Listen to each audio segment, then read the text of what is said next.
أشبال المغرب يصلون الدوحة بطموحات كبيرة لتحقيق حلم اللقب العالمي. وصل المنتخب الوطني المغربي لأقل من 17 سنة إلى العاصمة القطرية الدوحة مساء الخميس 30 أكتوبر 2025 في خطوة أولى ضمن التحضيرات النهائية لكأس العالم للفئة العمرية التي ستنطلق يوم 3 نوفمبر وتستمر إلى 27 من الشهر نفسه. جاء وصول البعثة المغربية وسط أجواء من التفاؤل والحماس، حيث يحمل الأشبال على عاتقهم تطلعات شعبية كبيرة لتحقيق إنجاز تاريخي في هذه البطولة العالمية المرموقة. أجرى الأشبال أول حصة تدريبية لهم بالملعب الملحق لملعب ثمامة بمشاركة جميع اللاعبين وتحت إشراف المدرب الوطني نبيل باها، الذي يقود الفريق بروح عالية بعد التتويج السابق بلقب كأس الأمم الإفريقية لأقل من 17 سنة.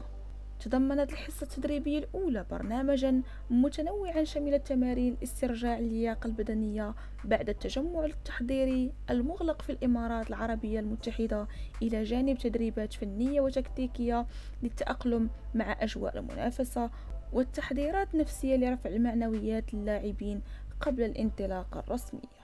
وكان المنتخب قد أجرى معسكرا تحضيريا مكثفا في الإمارات العربية المتحدة تخلله مباراة ودية أظهرت جاهزية الفريق ومستواه الفني الجيد. المباراة الأولى كانت أمام فنزويلا وانتهت بالتعادل الإيجابي 3-3، فيما حقق المنتخب المغربي فوزا مستحقا في المباراة الثانية أمام سويسرا بنتيجة 2-0، مما عزز من ثقة اللاعبين والجهاز الفني في قدرة الفريق على المنافسة بالقوة في البطولة العالمية. وأوقعت قرعة البطولة المنتخب المغربي في المجموعة الثانية إلى جانب المنتخبات البرتغال واليابان وكاليدونيا الجديدة، وهي مجموعة تتسم بالتوازن والمنافسة الشرسة. المباراة الافتتاحية للمغرب ستكون يوم الاثنين القادم أمام المنتخب الياباني في مواجهة يعدها المحللون مفتاحا لمشوار الأشبال في البطولة، حيث أن الفوز فيها سيمنح الفريق دفعة معنوية قوية وانطلاقة مثالية نحو التأهل لأدوار إقصائية. وتشهد نسخة 2025 مشاركة 48 منتخبا لأول مرة في تاريخ كأس العالم لأقل من 17، وتقام المباريات على ملاعب أسباير زون الرياضية وسط اهتمام عالمي كبير بأداء المواهب الصاعدة واكتشاف نجوم المستقبل. يبرز المنتخب المغربي كأحد المرشحين الجديين للقب بفضل التتويج الإفريقي الأخير والتحضيرات المكثفة التي شملت الجوانب البدنية والفنية والتكتيكية، إضافة إلى روح القتالية العالية للاعبين والخبرة التدريبية المتميزة للمدرب نبيل باها.